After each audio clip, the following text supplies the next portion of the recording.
Здраво на сите. Јас сум Катерина, ви ки фала за представувањето. Работам во НЦТР, најпрво влегов како на пракса и бев во тимот на Сандра. Сега сум во тимот на Александар Циндрик и мило ми е што ве гледам сите тука и што сум дел од ова комјунити. За почеток ќе пробаме, пошто NNG се спомна неколку пати, така и сега ќе пробаме да најдеме еден курс за user testing, а тоа ќе го направиме со тоа што ќе ги затвориме очите. И ќе пробаме да бидеме фокусирани. Така ве замолувам да ги затворите вашите очи и да се фокусирате. Better. Skip navigation. List one item. Login. End of list. Search. Search text. Search. End of search. Nielsen Norman Group. Heading level 4. Navigation. List 6 items. Home. Articles. Training and UX certification. Group 3. Training and end of. Train. List 7 item. Overview. Browse courses menu. Links. Headings menu. Heading level. Headings. Heading level 2. Usability testing. Usability testing. Usability testing. Screen curtain off. Океј, стигнавме до крајот. Вака всушност луѓето кои што немаат вид навигираат низ нашата веб страна. Всушност стигнавме ние преку ова usability testing, а тоа го направивме преку ова браузер course мени. Всушност за нас тоа е многу лесно, но за некој е премногу тешко. И видовме од прилика 35 секунди ни требаше за да стигнеме до ова. Уште збори. Денеска на презентацијата ќе поминеме за веб пристапност, зашто е таа неопходна за некој, а всушност корисна за сите нас. Ќе зборуваме за типови на попречености и нарушувања, алатки кои што ги користев за тестирање на веб пристапност и читачот на екран кој што го слушнавме сега, односно voiceover. И ќе видиме што понатака со веб пристапност, пошто прилично е актуелна тема за во денешно време. Пристапност на веб дизајн се однесува на практиката на креирање веб страници и апликации кои што се употребливи или и достапни за сите поединци, без оглед на нивните способности или попречености. Тоа е битно затоа што дизајнот треба да биде од корис за сите нас. Всушност, овој ефект, односно curb cut ефект, ни илустрира како дизајнирањето за лицата со трајна попреченост им користи на сите нас. Всушност, ова закасување на линија, кое е закасување на тротоарот, им користи на луѓето со инвалидитет, лицата со точак или скирол, па дури на родителите со нивните деца со колички. Типови на попречености. Имаме тука 3 категории. Имаме трајна попреченост, која за нив е карактеристично дека се случуваат повеќе од 12 месеци. Тука, например, во оваа група спаѓаат слепите лица, за кои што ќе се фокусираме денес. Имаме привремена попреченост или лицата со скршена рака, кои што не можат да ги извршуваат толку лесно нивните секојдневни активности. Например, не можат да навигираат со тастатура како што би можеле претходно или со маус. И имаме ситуацијски ограничувања кои што ни зависат од околината во која што се наоѓаме. Например, сите знаеме, еве тука е и новиот родител, но имаме и ситуација кај што сме биле во библиотека или во многу гласна просторија, кај што не можеме да го слушнеме видеото и можеме да си пуштиме subtitles или преводи, кај што всушност го гледаме и на тој начин тоа видео станува попристапно за сите нас. Типови на нарушувања. Имаме сензорни и невролошки. Во сензорни спаѓаат нарушувања на видот. Тука не значи дека се само слепите, туку лица може да имаат со помал вид, tunnel vision и така натака. Имаме нарушување на слухот и моторни попречености, кај што веќе неколку Кате спомна претходно.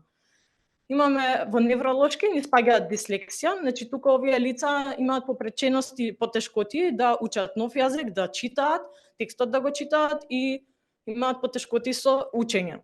На нив пример текстот може да им се изместува. Имаме анксиозност, епилепсија и аутизам. Како сето ова, видовме дека имаме многу различни попречености и нарушувања, како сето ова, всушност, можеме да ги направиме на нашите веб страни да одговараат за сите овие луѓе, вклучувајќи не и нас. Со тоа што ќе ги следиме упатствата за пристапност на веб содржини, односно VCAG. Сега во октомври искочи 2.2. Всушност, тие се структурирани околу 4 основни принципи. Или, како што може да видиме дека имаме тука perceivable, воочливи, operable, операбилни, understandable, разбирливи и robust, робусни. Секој всушност од овие принципи внатре во нив содржи некој guideline или насока. Во секоја насока имаме некој критериум или го викаат success criteria. Секој уствари тој критериум има припаѓа на едно ниво. А тоа ниво може да е 1, 2 или 3. На овој слайд ќе ги видиме тие 3 нивоа. Уствари на тој начин по овие нивоа ние кажуваме дали една веб страна е усогласена со некој стандард. Пример, е усогласена со минимално ниво, односно со единично А, или е усогласена со средно ниво, пример двојно А или тројно А, односно тоа е напредно. Најчесто гледаме да се усогласиме барем со средното ниво, пошто е таа идеалната поддршка што можеме да ја дадеме. Секој ниво е постепено потешко од претходното и за да кажеме дека ние сме усогласени со сме усогласени со двојно А, тогаш мораме да ги опфатиме сите критериуми да ни поминат што се во единечно А и во двојно А, значи сите претходни со тоа што сакаме да го постигнеме. Еве едно од моите истражување на продуктот кој што работев, се правеше миграција на продуктот и видовме, иако претходно имаше accessible овој продукт, меѓутоа не е доволно и видовме дека повеќето од проблемите беа 1А и двојно А. Всушност тука спаѓа релација ознака поле за внес или label input, навигација со тастатура, зборам и фокус и навигирање со таб. Потоа имаше контраст, како што го спомна Мија, како што го спомна Мија, значи помеѓу текстот и позадината, алтернативен текст, ова не беше секогаш дека нема текст, туку беше дека текстот само е ставен као QR код и тоа ништо не им значи на корисниците. И можност за промена на големината на фонтот. Секој од овие работи може да се средат уште во порана фаза, како што видовме уште во дизајнот кога го правиме во Figma. Дел од алатките кои што ги користев за тестирањето, пример правевме автоматско и мануелно тестирање. За автоматското тестирање користев Wave најчесто, меѓутоа ќе ги спомнам и Axe и Lighthouse кога ми требаше да си ги потврдам некои работи. Многу лесно ни покажуваат на нашата страна кај што се наоѓаме кои работи се усогласени. И voiceover секако, затоа што на тој начин гледаме ние како луѓето со попречености со видот навигираат низ нашата веб страна. И колку и да поминат тие критериуми на Wave Tool, ќе видиме дека всушност не се секогаш accessible преку voiceover. Тие voiceover навигира има возможува на корисниците да навигираат преку landmarks или како што ги слушнавме на почетокот на видеото, се спомна банер, се спомна navigation, се спомна heading, така што се тоа едни од начините на кои што може да пребарува корисникот преку landmarks, затоа е потребно да се користат семантички HTML тагови. Еве, например, тука ќе почнеме од најлево, најлошото е да користиме само дивови. И тоа многу често се случува. Сите девелопери само пукаат дивови и нема никакво значење тоа. Посебно нема значење за крајните корисници. Како е еден начин да го подобриме тоа е да додадеме role, односно да кажеме што представува тој див, да го обележиме со нешто. Например, main, navigation, еве го банер тука, како што го прочита скринридерот. Или уште подобро, најдобар начин е да се користат таговите што веќе се вградени како HTML. Семантички тагови, main, navigation, header, footer. Друг начин на навигација е преку насловите. И тука не кажувам само навигација за voiceover, туку зборам и за општо за луѓето кои што имаат намален вид. За нив е исто така многу битно да се користи ознака за наслов, односно да ги користиме правилните тагови, како heading 1, heading 2 до heading 6, затоа што така најбрзо битните делови можат да бидат пристапени од нашите корисници. Редоследот е многу важен поради оваа причина и исто така приспособливоста на големината на фонтот. Ова е нешто што работев на мојот продукт. Беше све у пиксели за фонтот и свативме дека, нормално е дека на тој начин не може да го скалира фонтот корисникот. Пример, кога во браузерот тие што имаат попречености, наместо 16 пиксели, на нив може да им биде 20 пиксели стаено. И они очекуваат дека кога ќе дојдат на нашата страна, дека таа основниот текст веќе ќе им биде на 20 пиксели, а не дека ќе ни биде на основното 14 или 16. И пак имаат попречености во навигацијата на страната.